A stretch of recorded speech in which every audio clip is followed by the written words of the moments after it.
What I'd like to do here is start with a few remarks about the order that the President mentioned to ensure the availability of critical medical and health supplies from hoarding and price gouging.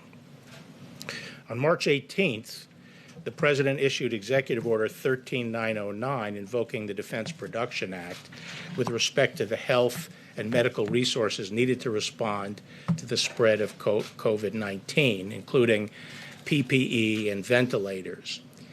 We have started to see some evidence of potential hoarding and price gouging. And so earlier today, the President signed a second executive order providing the authority to address, if it becomes necessary, hoarding that threatens the supply of those necessary health and medical resources.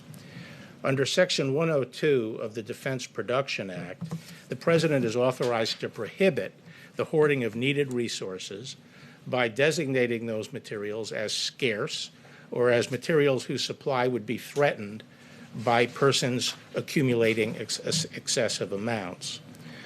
Once specific materials are so designated, persons are prohibited from accumulating those items in excess of reasonable personal or business needs or for the purpose of selling them in excess of prevailing market prices. It is a crime to engage in prohibited activity. In today's executive order, the President is delegating to the Secretary of HHS this authority to protect against hoarding by designating these critical items.